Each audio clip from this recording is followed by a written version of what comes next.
Assalamualaikum warahmatullahi taala wabarakatuh. Wahai saudaraku, mari subscribe, like, comment, and share channel kami. InsyaAllah menjadi amal jariah buat antum sekalian. Assalamualaikum warahmatullahi taala wabarakatuh. Pada suatu hari, Abu Dzar Al-Ghifari meminta kepada baginda Rasul sallallahu alaihi wasallam agar beliau diangkat menjadi pejabat. Akan tetapi Nabi SAW menolaknya sambil menepuk-nepuk pundak sahabatnya itu. Kemudian Nabi berkata kepada Abu Dzar, "Tidak wahai Abu Dzar, engkau orang yang lemah. Ketahuilah, jabatan itu adalah amanah. Ia kelak akan diminta pertanggungjawaban oleh Allah Subhanahu wa taala.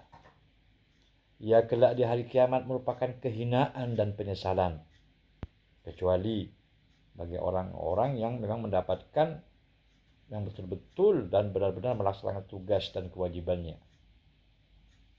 Imam Nawawi menyebut hadis di atas merupakan pedoman dasar dalam berpolitik.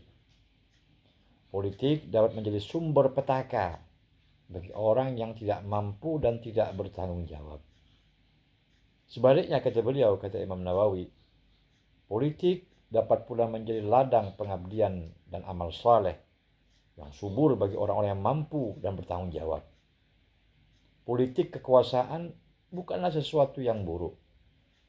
Dia ibarat pisau bermata dua, bisa baik dan bisa buruk.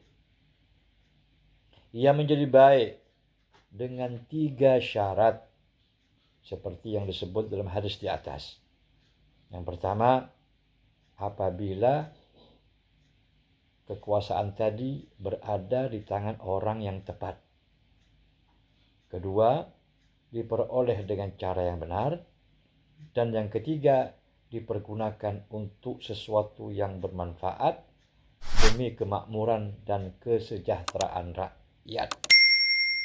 Tapi sayangnya ikhwan rahimakumullah, dalam percaturan politik, orang kerap hanya bicara satu hal saja, yaitu bagaimana merebut kekuasaan dan mencapai tahta, bukan bagaimana mempergunakan kekuasaan itu serta mempertanggungjawabkannya kepada rakyat, terlebih-lebih kepada Allah Subhanahu wa taala. Diakui ikhwan rahimakumullah, kekuasaan atau tahta memang paling menggiurkan. Sebab dengan tahta, orang membayangkan dapat mencapai semua impian dan keinginannya. Menurut Imam Ghazali radhiyallahu ta'ala anhu, dibanding harta, kekuasaan atau tahta itu jauh lebih menggoda. Ada 3 alasan mengapa demikian. Kata beliau, alasan pertama, mengapa kekuasaan itu jauh lebih indah, jauh lebih menggiurkan daripada harta. Yang pertama adalah tahta dapat menjadi alat atau wasilah untuk memperbanyak harta. Dengan tahta, seseorang bisa memperkaya diri. Tapi tidak sebaliknya. Orang yang telah menghabiskan seluruh hartanya, tidak dengan semerta-merta dia bisa mencapai tahta. Kemudian yang kedua, pengaruh kekuasaan relatif lebih kuat dan lebih lama. Harta, kata beliau, bisa hilang karena dicuri atau bisa berkurang. Tidak demikian dengan kekuasaan. Kekuasaan dalam arti pengaruh seorang pemimpin di hati para pengikut dan pendukungnya, itu tidak akan pernah hilang dan berkurang. Ikhwan rahimakumullah. Itu alasan yang kedua. Kemudian alasan yang ketiga, kekuasaan menimbulkan dampak publikasi dan popularitas yang sangat luas. Karena begitu seseorang memenangkan pemilihan umum, misalnya, maka namanya akan langsung tinggi dan dalam sekejap ia akan dikenal dan tersohor di seluruh negeri, bahkan di seluruh dunia. Tak heran bila kekuasaan terus diburu dan diperebutkan oleh manusia sepanjang masa. Ikhwan rahimakumullah, nanti ini Indonesia, negara kita, akan memilih siapa yang akan jadi pemimpin Indonesia ke depan. Ikhwani, siapapun pemimpin Indonesia mendatang ini, itu adalah sesuatu yang sudah ditakdirkan oleh Allah Subhanahu wa taala di Lauhil Mahfuz, ikhwani. Namun walau demikian, Anda, kita semua ini haruslah ikhtiar dan berjuang. Dan yang perlu untuk digarisbawahi, bahwa Allah Subhanahu wa taala akan mencatat kemana suara Anda, kita semua ini akan disalurkan.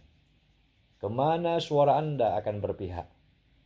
Karena suara Anda adalah amanah yang akan diminta pertanggungjawaban oleh Allah Subhanahu wa taala setelah Anda menyalurkan hak Anda sebagai pemilih. Marilah, ikhwani, sahabat negeri, kita perbanyak bermunajah, berdoa kepada Allah. Doa yang pernah diajarkan Rasul sallallahu alaihi wasallam kepada para sahabatnya ketika mereka akan memilih pemimpinnya. Nabi mengajarkan kepada para sahabatnya dengan doa beliau, Allahumma inni a'udzubika min imaratis sibyan was-sufaha.